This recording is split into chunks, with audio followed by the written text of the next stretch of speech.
Stefan Müller has always been considered the perfect example of stability. At 52, he had built a life that many envied in the quiet city of Bremen in northern Germany. Married for 28 years to Petra Müller, a respected math teacher in the community, Stefan was the father of 2 children, Lucas, 26, a newly graduated engineer, and Emma, 23, who was studying medicine at the University of Hamburg. The Müllers' life was comfortable and predictable. Stefan worked as a senior manager for an international logistics company, a position he had held for over 15 years. His reputation was impeccable, punctual, dedicated, always available to solve problems. On weekends, he devoted himself to the garden of his home in a residential neighborhood near Burger Park, where he grew roses that won awards in local competitions.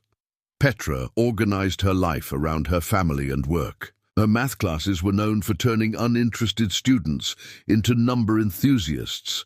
In the evenings, after dinner, she and Stefan used to watch documentaries about history or nature, sharing a bottle of red wine. It was a marital choreography rehearsed over nearly 3 decades. But in March 2019, invisible cracks began to form in this facade of perfection. It all started with a business trip. Stefan needed to oversee the opening of a new distribution center in Hamburg, which meant spending 3 weeks away from home. Petra wasn't surprised. Business trips were part of the routine. She kissed her husband at the airport, wished him good luck, and returned home, where she planned to use her free time to grade tests and reorganize the closet. What Petra didn't know was that Stefan wasn't in Hamburg.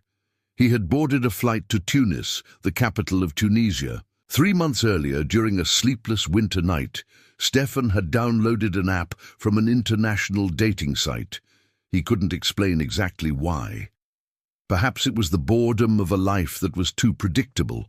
Perhaps the feeling that his best years were behind him. Perhaps the silent frustration of a marriage that had turned into a passionless companionship. At first, Stefan just browsed through the profiles without interacting.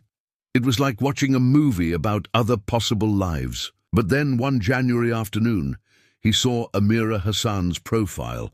The photo showed a 28-year-old woman with expressive brown eyes and a smile that seemed genuinely joyful. Her description was simple. French teacher in Tunis. I love literature, art, and getting to know new cultures. I'm looking for a real connection, not superficiality. Stefan wrote a simple message. Hello, Amira. Your profile caught my attention. I also value authentic connections. What is life like in Tunis? The reply came within a few hours, and so began a correspondence that quickly became the most exciting part of Stefan's day. Amira was intelligent, cultured, funny. She talked about Arabic poetry, the colors of the Mediterranean, her dreams of seeing Europe. She shared photos of vibrant markets, sunsets over ancient ruins, Tunisian dishes she had prepared.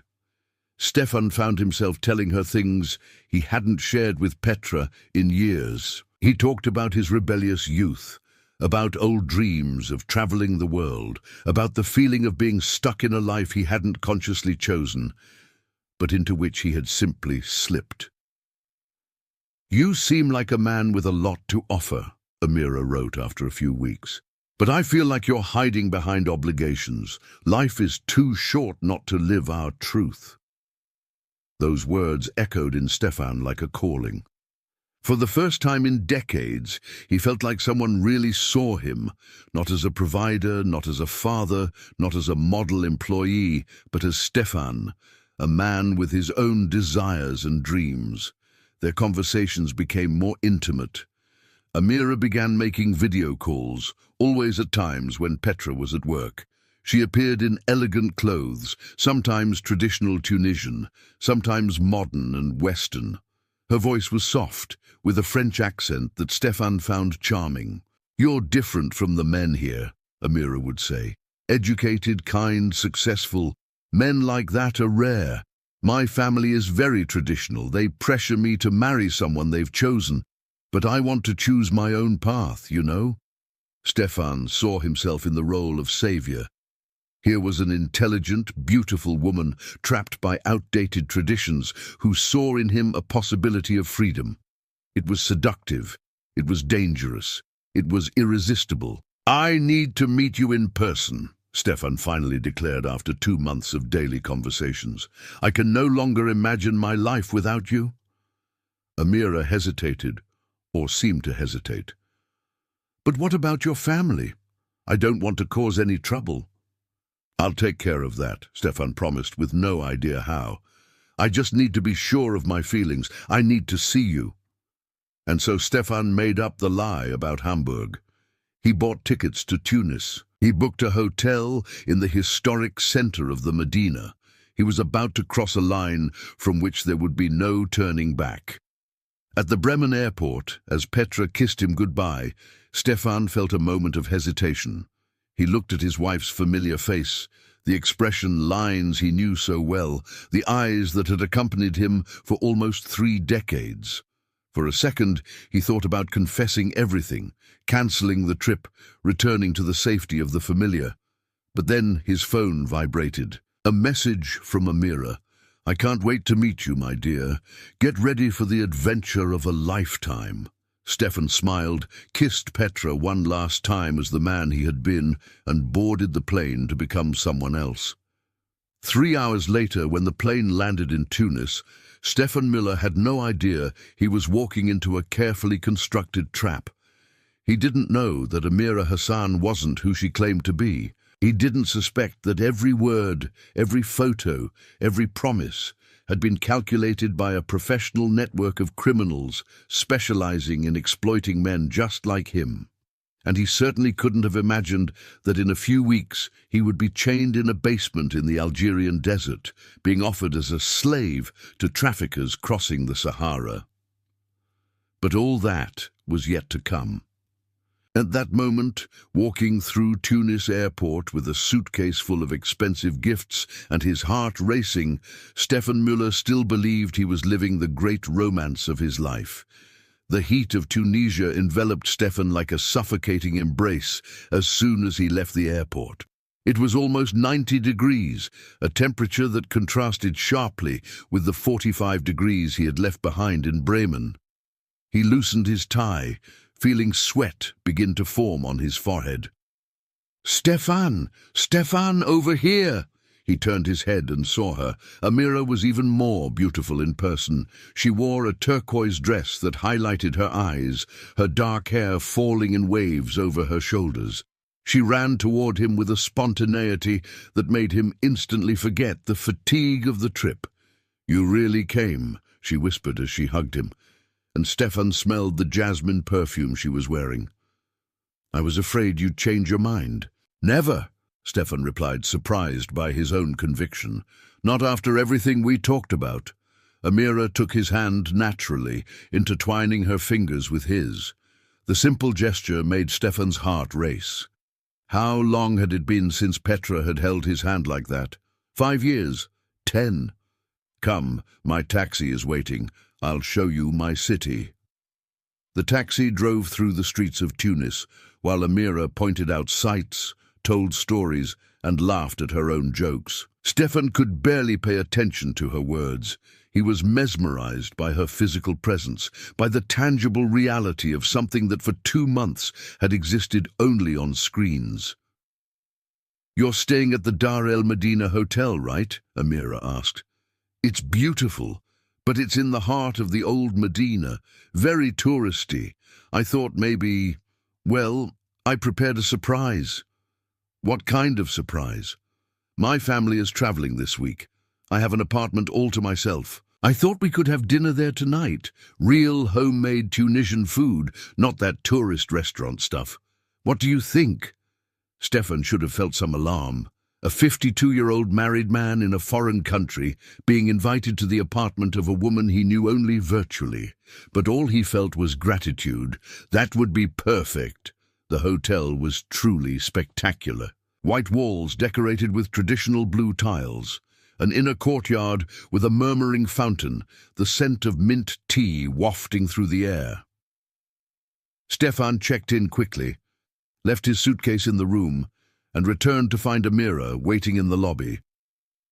"First, I'll show you some special places," she said, taking his hand again. "Places only the locals know." The next few hours were a delightful blur. Amira took him through vibrant markets where merchants shouted offers in Arabic and French. She showed him an ancient mosque where filtered light created hypnotic patterns on the marble floor. They bought fresh dates from a vendor who called her by name, suggesting she was indeed well known there. Every detail seemed to authenticate Amira's story. She translated conversations, explained customs, introduced Stefan as a German friend to people they met. Everything seemed genuine, everything seemed real. As the sun began to set, painting the sky orange and purple, Amira guided him through narrow streets to a modest four-story building. "This is it," she said, suddenly seeming shy. "It's not much, but it's mine." The apartment on the third floor was small but cozy, decorated with colorful rugs, embroidered cushions, family photographs on the walls. Stefan recognized Amira in several photos: a smiling child, a serious teenager, a young woman graduating from university. "That's my mother," Amira pointed to a veiled woman in one of the photos. "She's complicated, very traditional. She wouldn't understand you and me." "What about your father?" "He died 3 years ago. Cancer." Her voice softened. "That's when everything changed. My mother wants me to marry the son of a friend of his, a man I don't even know well. That's why—" She looked at Stefan with shining eyes. "That's why you're so important. You represent choice, freedom." Stefan pulled her into an embrace. He felt like a hero, a liberator. He couldn't see that he was being studied, catalogued, prepared. Amira prepared an elaborate dinner: couscous with lamb, makuya salad, crispy borek pastries. She served French red wine, explaining that she saved it for special occasions, that her religious family would not approve. "But I'm not as traditional as they think," she said, filling Stefan's glass for the third time. "I believe in living life to the fullest. You know, life is too short." They talked for hours. Amira asked questions about Stefan's life, showing genuine interest in every detail. She touched his arm when she laughed, her eyes never leaving his, creating a bubble of intimacy that made the rest of the world disappear. "Can I ask you something personal?" Amira said eventually, her hand finding his on the table. "Anything. Your wife, does she know about us?" Stefan felt a tightness in his chest. "No, she thinks I'm in Hamburg for work." "And do you feel guilty?" I don't know. Should I?" Amira squeezed his hand. "Stefan, sometimes life gives us second chances. Opportunities to be who we really are, not who others need us to be. There's no shame in seeking happiness." They were exactly the words Stefan needed to hear. Permission, absolution, justification. "I keep wondering," Amira continued, her voice low and intimate, "what it would be like if you could stay, not just this week, forever." "Amira, I know, it's crazy. But ever since we started talking, I can't stop imagining a life with you. Traveling, seeing the world together. You could work from anywhere with your experience. I could finally leave Tunisia, study in Europe like I've always dreamed of." Stefan felt the future unfolding before him. A new life, adventure, passion, everything he had lost, or perhaps never had. "It could be possible," he murmured. "I have savings, my pension. We could—" Amira kissed him before he could finish his sentence. It was a long, intense kiss that made Stefan forget Bremen, Petra, 28 years of marriage. When they parted, she had tears in her eyes. "You make me believe that dreams can come true," she whispered. Stefan spent the night in the apartment. Amira prepared the sofa with blankets and pillows, insisting that they weren't ready for more, that they needed to do things right. This touch of propriety, of respect, only intensified Stefan's feelings. The following mornings, the pattern repeated itself. Amira showed him the city during the day. They had dinner in the apartment at night, talking late into the night about the impossible future they were beginning to build. Each day, Stefan moved further away from his previous life. Each night, the plan solidified a little more. It was on the fourth day that Amira introduced the first real problem. "Stefan, I need to tell you something," she said during dinner, looking nervous. "Remember I told you about my mother wanting me to marry my father's friend's son?" "Yes." "They've set the engagement ceremony. It's in 2 weeks." Tears ran down her face. "I don't want to, Stefan. I don't love this man. But if I refuse, my family will disinherit me, kick me out. Here for a woman alone without family. It's impossible." Stefan felt panic and determination simultaneously. "Then come with me. Now. Let's go to Germany together." "It's not that simple. I need a visa, documents, and my mother controls my passport, my documents. She's afraid I'll run away." Amira held his hands desperately. "There is a way, but—" "No, forget it. I can't ask that of you. Tell me. Anything. There's a lawyer. He can get the documents quickly with contacts at the embassy, but he charges a lot, 5,000 euros. I don't have that kind of money. My salary as a teacher barely covers the rent." Stefan didn't hesitate. "I have it. I'll pay." "No, I can't accept that. Amira, I want to do this. I want to help you. I want us to be together." She hugged him, sobbing against his chest. "Are you sure? It's a lot of money." "I'm absolutely sure." What Stefan didn't see was the quick glance Amira cast at the camera hidden in the bookcase. What he didn't notice was the subtle smile of satisfaction before she recomposed her expression of gratitude. What he didn't know was that, in an office 3 blocks away, 3 men were watching everything on monitors, taking notes, planning their next steps. The trap was closing, and Stefan Müller, blinded by passion and dreams of redemption, was walking straight into it.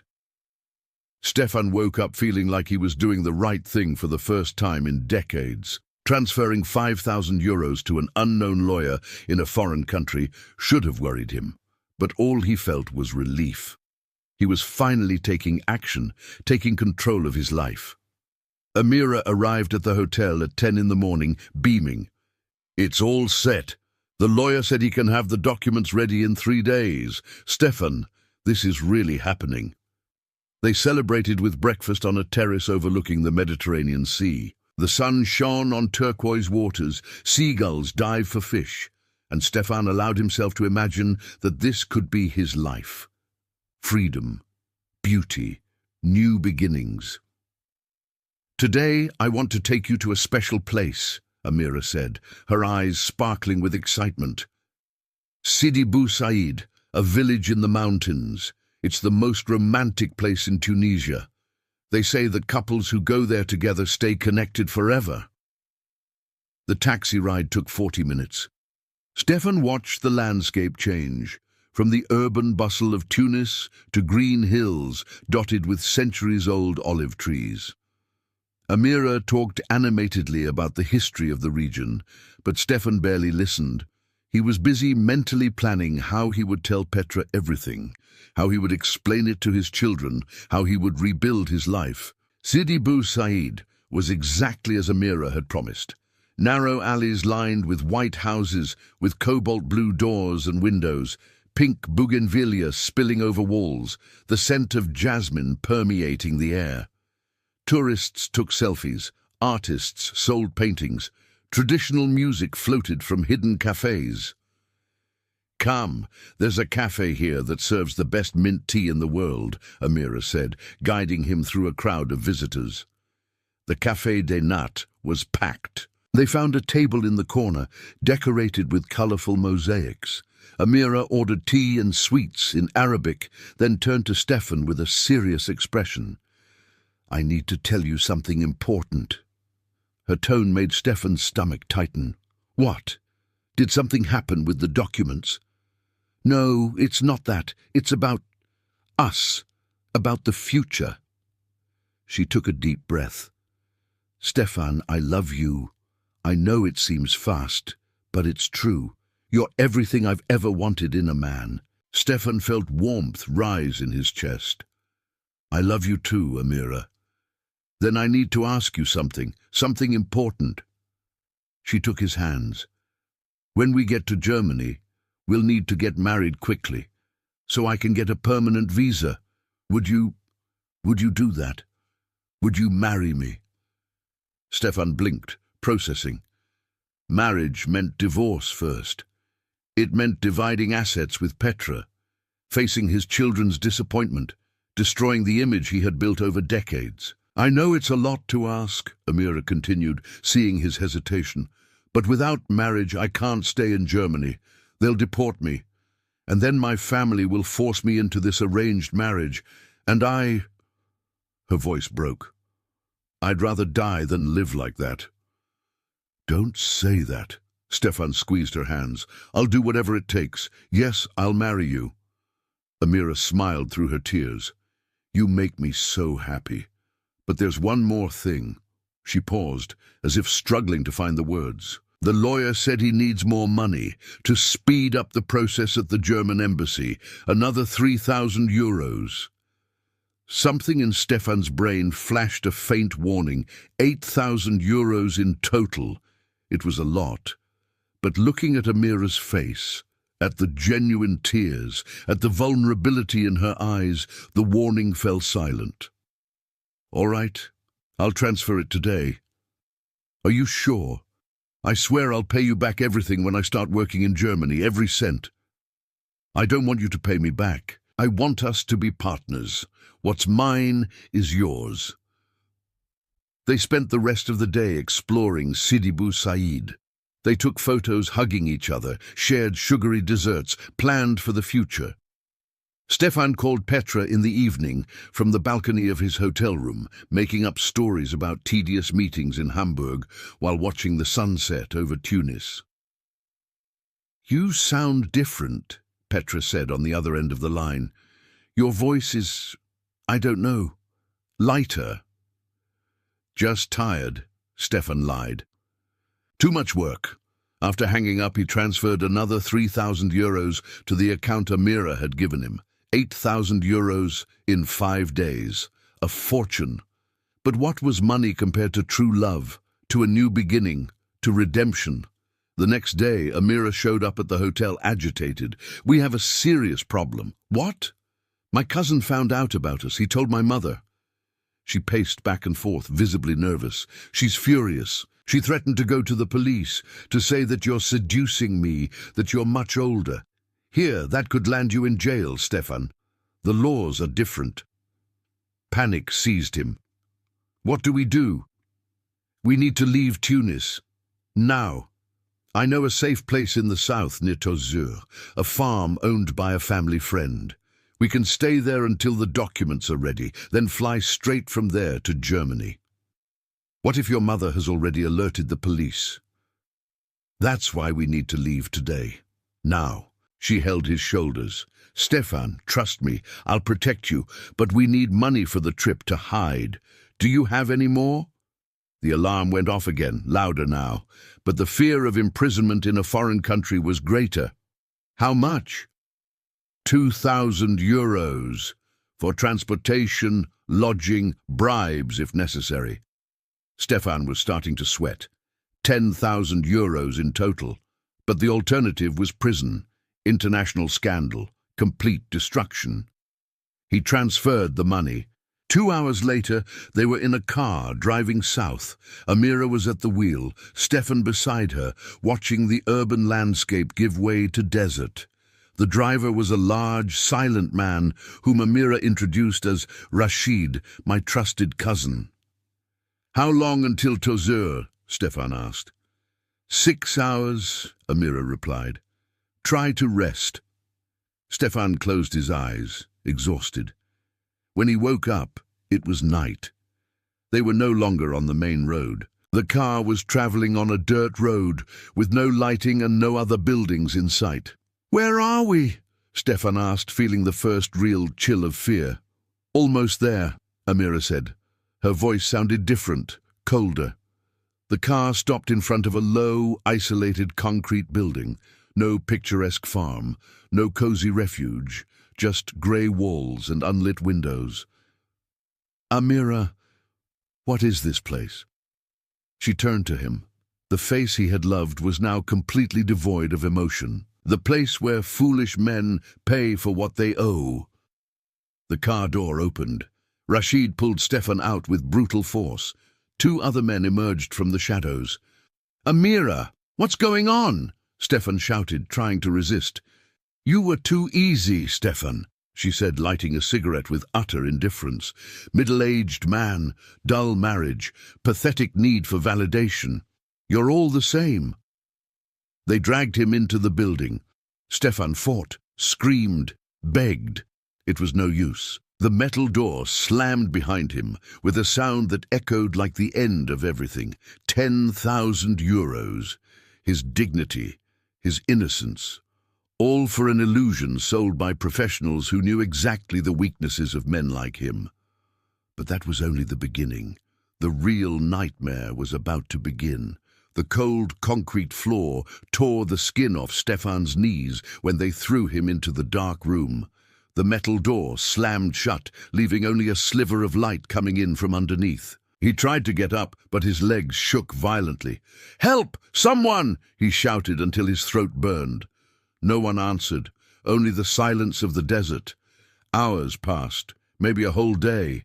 Stefan had lost track of time. Thirst burned his throat. Hunger twisted his stomach. But worst of all was the paralyzing terror of not knowing what was to come. The door finally opened. Bright light momentarily blinded Stefan. When his eyes adjusted, he saw 3 men entering. None of them were Rashid. The man in front was short, stocky, with a scar running across his face from forehead to chin. He looked Stefan over as if assessing merchandise. "German, right?" he said in heavily accented English. "Good age, still strong, can work." "Work? What are you talking about? I have money, I can pay more, just let me go." The scarred man laughed. It was a humorless sound. "You already paid, idiot. 10,000 euros, good starting price, but now you're worth more as a product." "Product?" Horror began to solidify in Stefan's mind. "Human trafficking, my friend. Welcome to the business." The man lit a cigarette. "You'll cross the border into Algeria tomorrow. There are farms in the desert that need workers. 5 years of service. Maybe you'll buy your freedom, maybe not." Stefan felt the world spin. "You can't do this. I'm a German citizen. They'll look for me." "Look for you?" The man laughed again. "Your wife thinks you're in Hamburg. When she finds out the truth, she'll think you ran off with your mistress. There is no Stefan Müller here. You no longer exist." The truth fell on him like lead. No one knew where he was. His tracks were all false. He had erased himself. "Amira planned everything from the beginning," Stefan muttered, more to himself than anyone else. "Amira?" The man spat on the floor. "That's not even her real name. Her name is Salma. She's been working for us for 3 years. She's brought us 17 men. You're just another fool." They handcuffed him and threw him into a truck with 4 other men. 2 looked like sub-Saharan Africans. 1 was Asian. Another could have been European. They all shared the same look, utter despair. "Where are we going?" Stefan asked the man next to him in English. "Sahara," he replied in a hoarse voice. "Clandestine farms, slave labor. I was trying to get to Europe. I ended up here."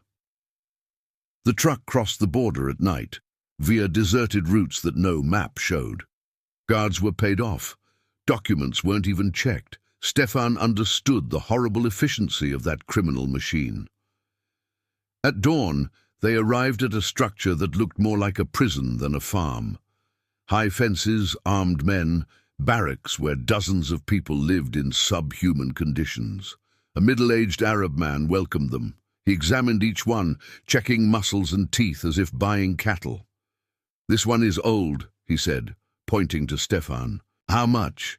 €3,000, replied the driver. 1,500. He won't last 2 years in this sun. They negotiated as if Stefan were an object. He was sold for €2,000, less than a used car, less than his savings, which he had voluntarily handed over. They bought him and took him to the shacks. You work in the fields, 12 hours a day, 2 meals, water when you deserve it. Try to escape, and you die in the desert. Understand? Stefan couldn't answer. He just cried. That night, lying on a filthy mattress next to other slaves, Stefan thought of Petra, of Lucas and Emma, of the comfortable life in Bremen that he had destroyed out of sheer stupidity. He thought of the roses he used to grow, the wine he shared with Petra, the little joys he had taken for granted. And he realized, too late, that happiness was never about passion or adventure. It was about appreciating what you already had before you lost it forever. Petra Müller was worried. Stefan should have returned from Hamburg on Thursday night, but he had called to say that the meeting had been extended and that he would be back on Saturday. Something in his voice sounded strange, distant, different. She tried calling him in the morning. The phone went straight to voicemail. She tried again at noon. Nothing.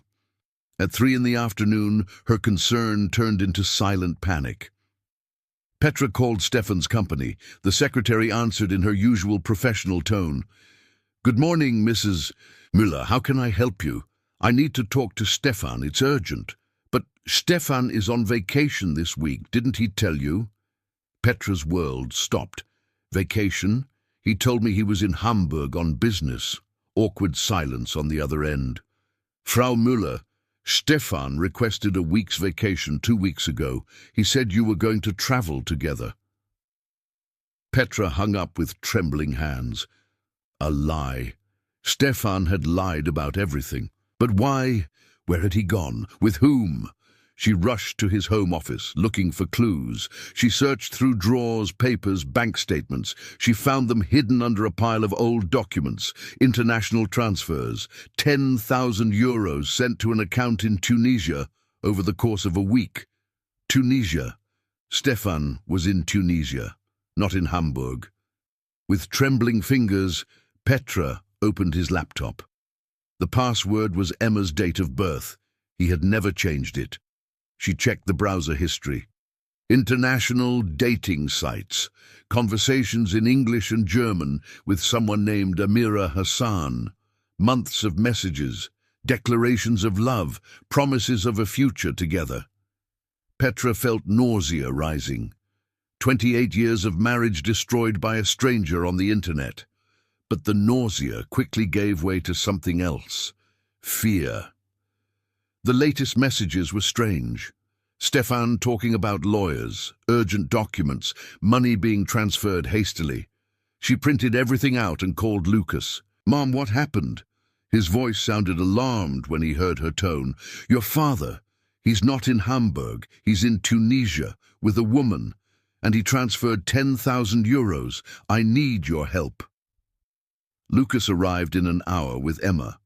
Together, they analyzed the evidence. The initial romantic messages, Amira's promises, the progressive requests for money. The pattern was obvious to an outside observer. "Mom, this is a classic scam," said Lucas, his engineering background making him analytical even under emotional stress. "Romance scam. They seduce men, ask for money, then disappear." "But why isn't he answering?" Petra held her cell phone like a lifeline. "It's been over 24 hours. Emma, more pragmatic than her brother, was already on the phone with the police. "I need to report a missing person. Yes, a German citizen in Tunisia. Possible fraud. No, I don't have his exact location." The police officer on the other end didn't seem alarmed. "Frau Müller, your father is an adult. He may have decided to extend his trip. There is no evidence of a crime." "He transferred €10,000 to a stranger. Isn't that enough evidence?" "If he did it voluntarily, it's not a crime. I'm sorry, but we have to wait 48 hours before opening a formal investigation. Emma hung up, frustrated. They're not going to help. Not yet. Petra looked at her children. She saw in them the same determination she felt growing inside herself. Stefan may have betrayed her trust and destroyed her marriage, but he was still their father, and he was in danger. Then we'll go ourselves, she said firmly. We're going to Tunisia. Lucas blinked in surprise. Mom, you don't even have a valid passport. Yes, I do. I renewed it last year for that conference in Paris.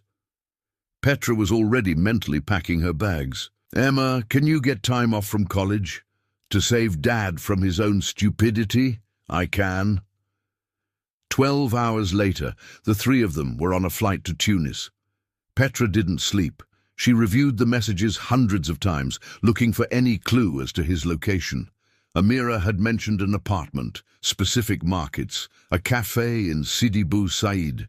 It wasn't much, but it was something. They arrived at the Tunis airport on Sunday morning.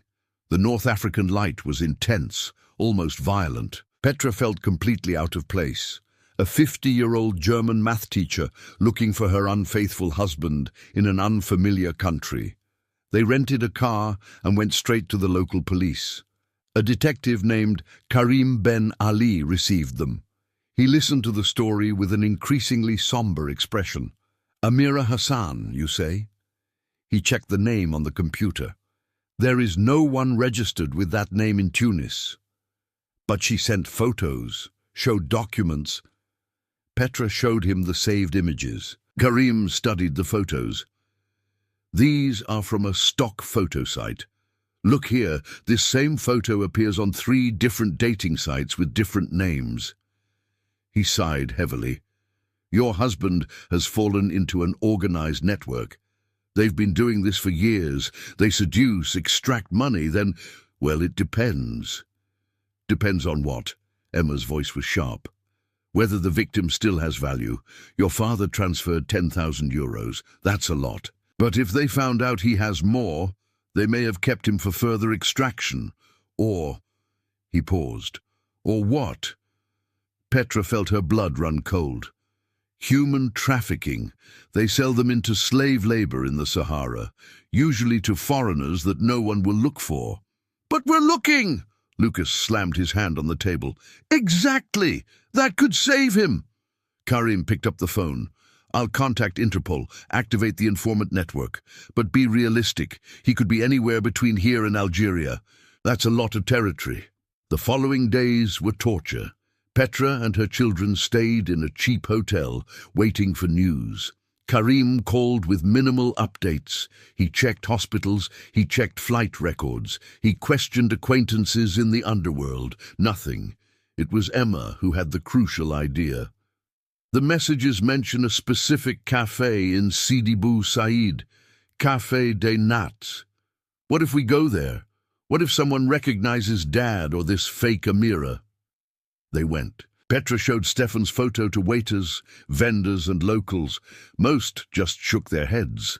But a street artist, an elderly man selling paintings, looked longer. I saw that man last week with a young, beautiful woman. They took pictures there. He pointed to a specific spot. The woman, do you know her? The artist frowned. I've seen her before, with different men. Always older tourists, always the same story, romance photos, then they disappear. Do you know her name? Where she lives? Not her real name, but I know she works for a group from the south, smugglers. They have a base near the Algerian border. Finally, a real lead. Petra called Karim immediately. He listened, took notes, then said something that changed everything. I have a contact at the border. He recorded an illegal crossing 3 days ago. A truck with 5 men, one of them a middle-aged European. It could be your husband. Where are they now? If they followed the usual route, they're on a clandestine farm in the Algerian desert. But Frau Müller, I have to be honest, rescues there are dangerous. These men are armed and violent. It's not like calling the police in Bremen. Petra looked at her sons. She saw determination in both their eyes. She thought of Stefan, foolish, unfaithful, pathetic Stefan, chained up in some hellhole in the desert. "I don't care about the danger," she said. "We're going to get him. Today."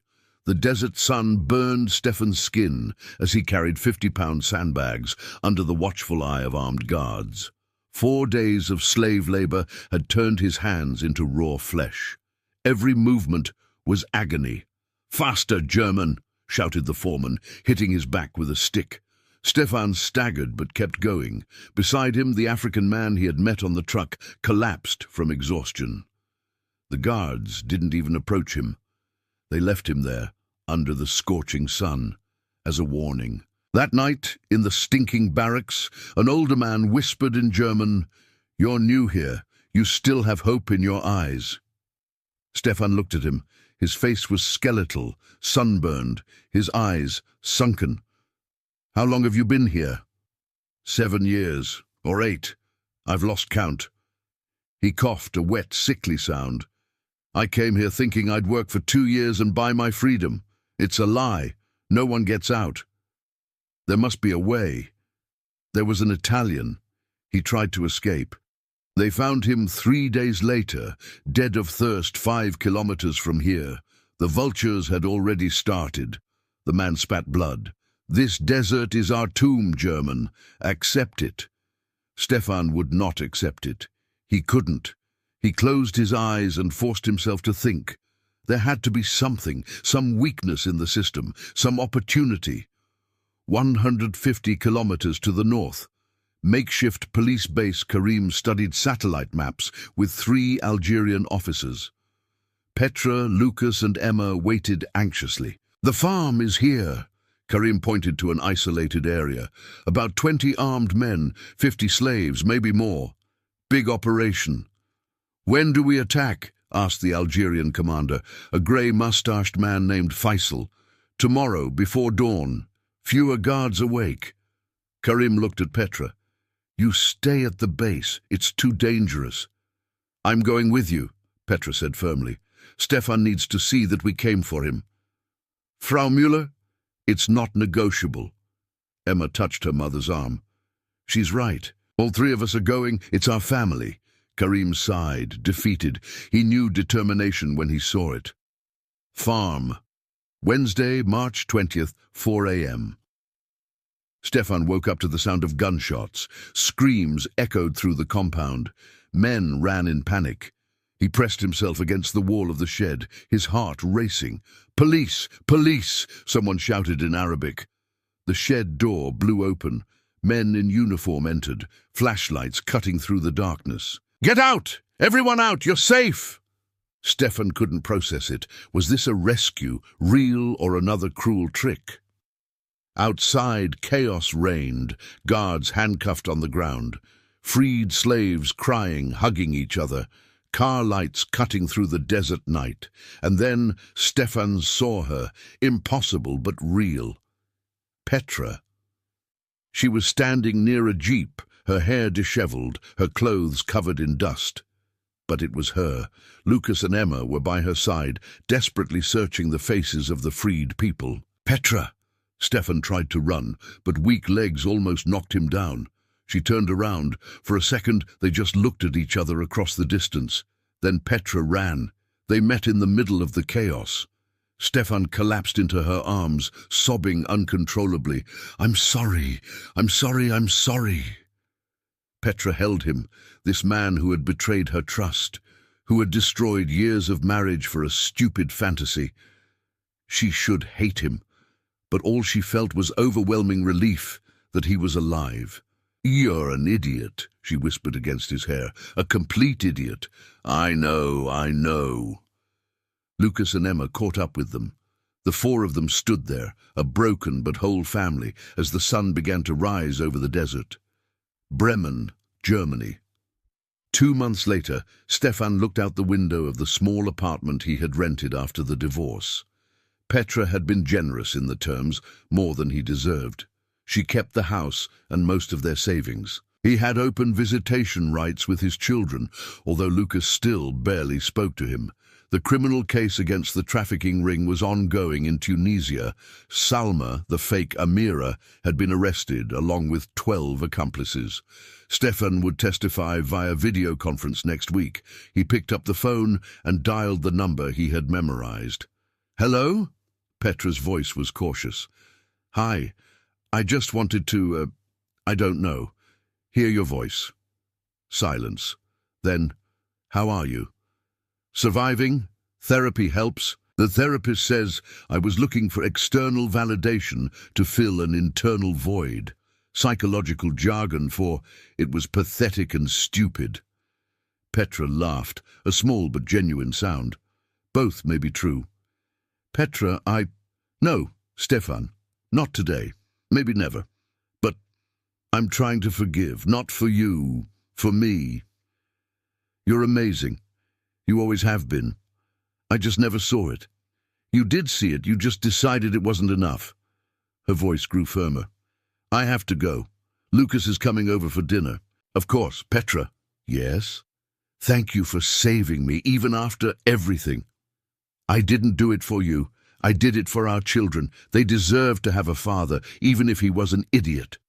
She hung up. Stefan stood there holding the phone, feeling the weight of choices he could never undo. Outside, life in Bremen went on. People walked, laughed, lived their ordinary lives. Stefan had learned in the most brutal way possible that ordinary was not a prison. It was a gift, and he had thrown away the greatest gift of all for an illusion sold by predators who knew exactly the weaknesses of foolish men like him. The price?